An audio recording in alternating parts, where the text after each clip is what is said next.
കോഴിക്കോട് ജില്ലയിൽ ആവശ്യത്തിന് +1 ബാച്ചുകൾ അനുവദിക്കണമെന്ന ആവശ്യം ശക്തമാകുന്നുണ്ട്. സർക്കാരിനെതിരെ പ്രതിഷേധവുമായി വിദ്യാർത്ഥി സംഘടനകൾ രംഗത്തെത്തി. മലബാറിനോടുള്ള സംസ്ഥാന സർക്കാരിന്റെ അവസര നിഷേധത്തിനെതിരെ ജനകീയ പ്രക്ഷോഭം സംഘടിപ്പിക്കാനാണ് സംഘടനകളുടെ തീരുമാനം. വിവരങ്ങളുമായി ആനന്ദ് പുതൂർ ചേരുന്നുണ്ട്.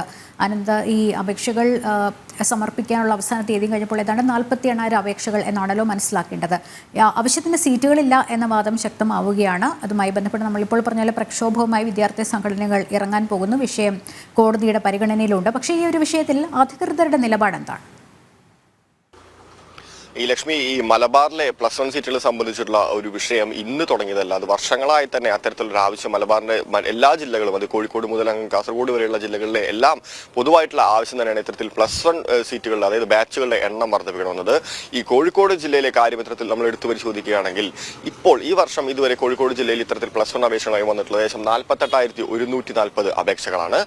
ജില്ലയിൽ നിലവിലുള്ളത് ഏകദേശം 614 ബാച്ചുകൾ. അപ്പോൾ ആ തരത്തിൽ ഈ ഒരു ബാച്ചിൽ 50 വിദ്യാർത്ഥികളെ നമ്മൾ ഉൾക്കൊള്ളിച്ചാൽ കൂടി 30,700 വിദ്യാർത്ഥികൾക്കാണ് അത്തരത്തിൽ പഠിക്കാനുള്ള അവസരം ഉണ്ടാവുക. അപ്പോൾ ഈ ബാക്കി വരുന്ന വിദ്യാർത്ഥികൾ മറ്റ് അവസരം തേടേണ്ട ഒരു സാഹചര്യമുണ്ട് എന്നുള്ളതാണ് വളരെ സത്യസന്ധമായിട്ടുള്ള കാര്യം. ലക്ഷ്മി, ഇനി അത് മാത്രമല്ല, ഈ ഒരു മാർജിനൽ ഇൻക്രീസിന്റെ അടിസ്ഥാനത്തിൽ ഒരു ബാച്ചിൽ നമ്മൾ 65 വിദ്യാർത്ഥികളെ ഉൾക്കൊള്ളിച്ചാൽ കൂടി അത്തരത്തിൽ 39,910 വിദ്യാർത്ഥികൾക്ക് മാത്രമേ അപ്പോഴും അവസരം ലഭിക്കുന്നുള്ളൂ. പിന്നെ കൂടിയും ഈ ക്ലാസ്സിൽ തിങ്ങി നിറഞ്ഞ കുട്ടികൾ പഠിക്കാനിരിക്കുന്ന ഒരു സാഹചര്യമല്ലേ അപ്പോഴും ഉണ്ടാവുന്നത്? ആനന്ദ്, കേൾക്കാമോ? ശാസ്ത്രീയമാണ്.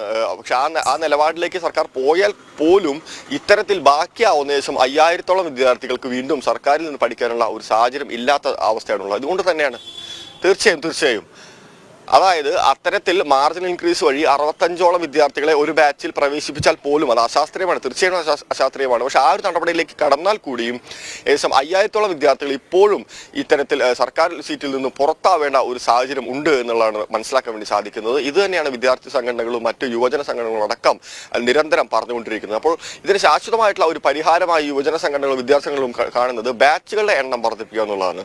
ഒരു ക്ലാസ്സിൽ മാർജിൻ ഇൻക്രീസ് വഴി കുട്ടികളെ തിക്കി കൂടുന്നതിനേക്കാൾ നല്ലത് എത്രത്തോളം ബാച്ചുകൾ വർദ്ധിപ്പിക്കാമോ അത്രത്തോളം ബാച്ചുകളുടെ എണ്ണം വർദ്ധിപ്പിക്കാൻ സർക്കാർ തയ്യാറാവണം. സർക്കാരിന്റെ ഈ അനാസ്ഥ അല്ലെങ്കിൽ ഈ ഒരു വിഷയത്തിൽ സർക്കാർ പോകുന്ന ഒരു മെല്ലെപ്പോക്ക് സമീപനം മാറ്റണമെന്നാണ് ആവശ്യപ്പെടുന്നത്. ഏകദേശം 300ഓളം ബാച്ചുകളെങ്കിലും കോഴിക്കോട് ജില്ലയിൽ മാത്രം കൊണ്ടുവരണമെന്നാണ് രാഷ്ട്രീയ സംഘടന അടക്കം ആവശ്യപ്പെടുന്നത്. ഇതുമായി ബന്ധപ്പെട്ട് ഇന്നടക്കം കോഴിക്കോട് ജില്ലയിൽ രാഷ്ട്രീയ സംഘടന നേതൃത്വത്തിൽ ശക്തമായിട്ടുള്ള പ്രതിഷേധങ്ങൾ നടക്കുന്നുണ്ട്. കളക്ടറേറ്റിലേക്ക് മാർച്ച് നടത്തുന്ന ഒരു സാഹചര്യമുണ്ട്. അപ്പോൾ ഈ മലബാറിന് പൊതുവെ ഈ സർക്കാർ അത്തരത്തിൽ +1 സീറ്റുകളുടെ കാര്യത്തിൽ അവസരങ്ങൾ നിഷേധിക്കുകയാണെന്നുള്ളതാണ് പൊതുവെ വിദ്യാർത്ഥി സംഘടനകളുടെ ആരോപണം. വരും ദിവസങ്ങളിൽ ഇതുമായി ബന്ധപ്പെട്ട ഈ സമരം ശക്തമാക്കുമെന്ന് തന്നെയാണ് സംഘടനകൾ അറിയിക്കുന്നത്. ലക്ഷ്മി.